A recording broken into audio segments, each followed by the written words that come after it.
Cooker mga ka-viewers ay palagi nga nakakook. Yan, so ito yung i-repair natin ngayon. Reklamo ni customer ay palagi nakakook kahit hindi ito binababa, nakakook pa rin siya. Yan, pakita ko sa inyo mga ka-viewers na ito ay nakakook na kaagad. Yan ha, so plug ko muna. Yan o, nakasalpak na. Yan, tingnan nyo siya o yung ilaw o. Diba o.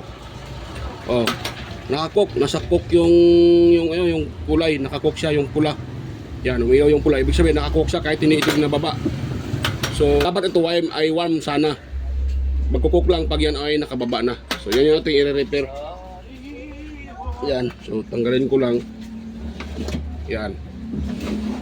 So ito ina-open ko na mga ka-viewers dahil para madali na lang tayo.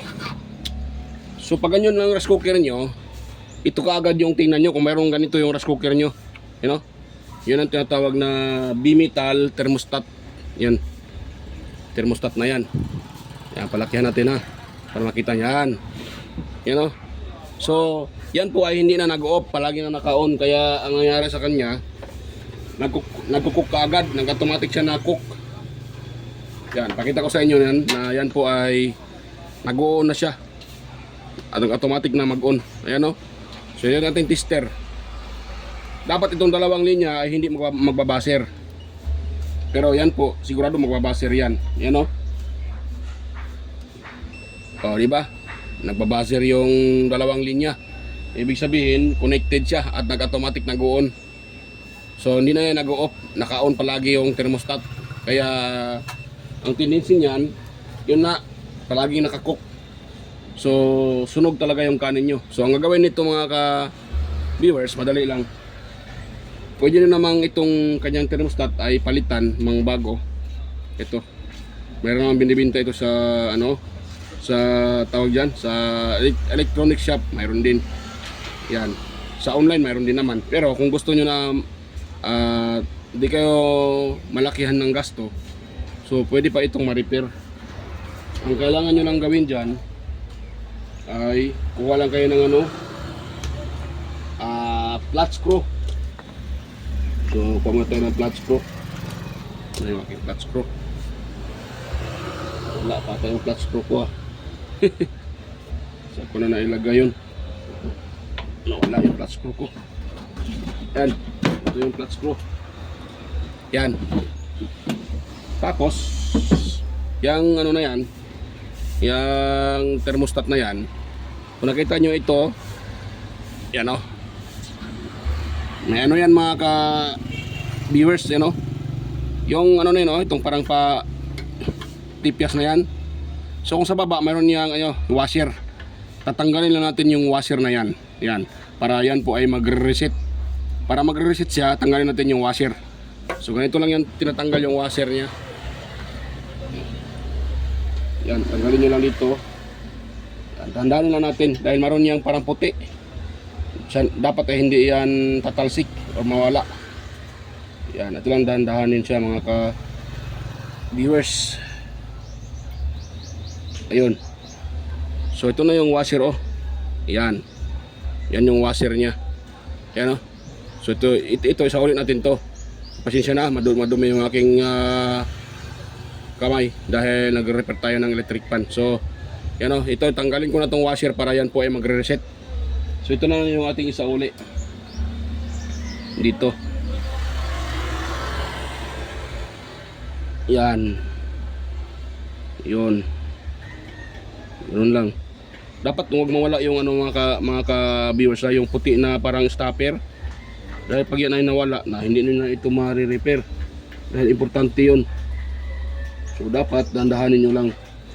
Yan. So ikutin natin ito hanggang mayroong lumalagitik. Yan, ganun natin oh.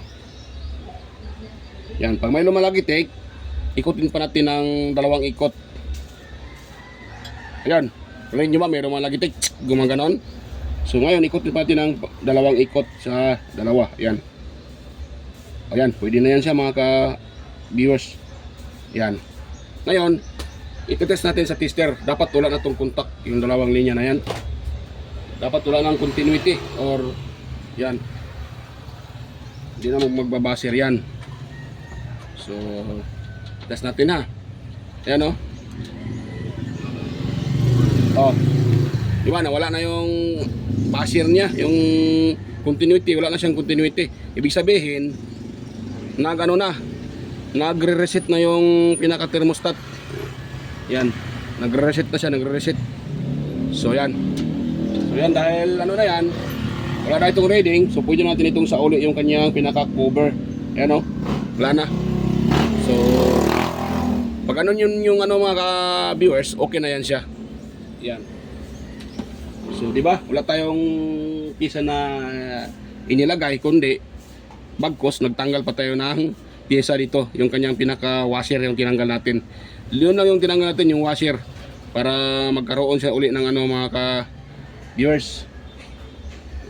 Mawala yung kanyang ano siya, para ano siya uli, ma-reset ba? Umaga, bumalik siya uli sa normal. So yan. Okay na yan siya. At tingnan natin kung wala ba tayong na-short dyan ng mga ano, sa wala naman. Yan. Yun na kasi ang problema, sabi na may customer. Sabi ni, hindi pa luto yung ano, hindi pa luto yung kanin, pumipitik na. Luto yung kanin, pumipitik na siya kaagad. So, hindi talaga maluluto yung kanin. Yan. So, siya na yun.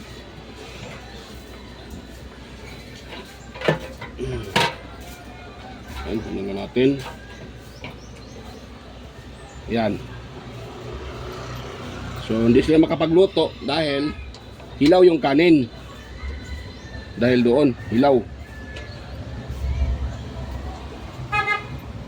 Dahil ilang minutes pa lang, automatic na pipitik na yung ano, yung lever arm. Kaya hilaw yung kanin.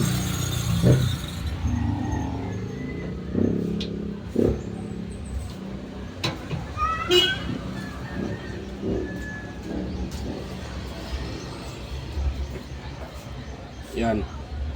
Dito sa ulit natin.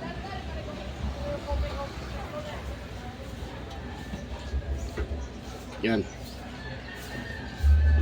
Bago natin yan itis. Tingnan sa ulit yung mga screw niya.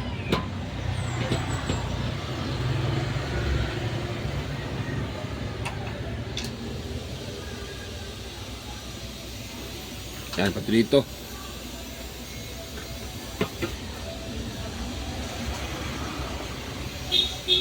Ayun.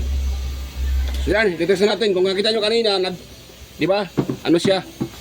Automatic siya nagkukok. Ngayon, sigurado okay na yan. Magwa-warm na yan siya. Tapos nagkukok lang yan pag ibaba natin yung kanyang lever arm ito. Ito mismo. Ito. Yan. Magkukok lang yan pag yan po yung nakababa. Pero pag yan po ay hindi nakababa, dapat warm muna. Yan. Kung kanina cook dito, pag plug nyo, cook agad siya. So, yan, tingnan natin. O, ayan o. O, diba? Kita nyo ba? Nasa warm na. Kanina nasa cook, diba? Ngayon, nasa warm na siya. Pag ito ibaba natin, magkukuk yan. Ayun o. O, diba? Lilipat siya sa cook pag ibaba ito. O, bibitawan natin. So, naka-warm. Pag ito natin ibaba yung pinaka-arm niya, ayan o. Nagkukuk. So, ganun dapat yung ating rice cooker, mga viewers. Yan. Dahil pag gano'n na naka-cook palagi, sigurado hindi maluluto yung kanin nyo. Dahil nga nakukook siya kaagad. So kailangan talaga yung i-repair pag gano'n yung rice cooker nyo. Yun muna yung puntahan nyo pag gano'n yung nakakook kaagad. Yan. So solve na yung problema ni customer. Hindi na may hihilaw yung kanyang kanin. Dahil nga okay na yan. Yan, hanggang dito lang mga ka-viewers at salamat sa inyong panonood. Yan. Salamat sa nakasuporta. Palagi nga nanonood sa upload sa mga kaibigan ko dyan sa YT. Ayan. Shout out sa inyong lahat mga ka-viewers. Maraming salamat sa inyong walang sawang suporta at panonood. So thank you po sa panonood palagi. Yan. So hanggang dito lang at shout out sa inyong lahat at God bless us all po. At sana nga pala huwag kalimutan sa mga bago lang, huwag kalimutan mag-like, share and paki-subscribe na rin at i-like yung ating video. Yan, salamat.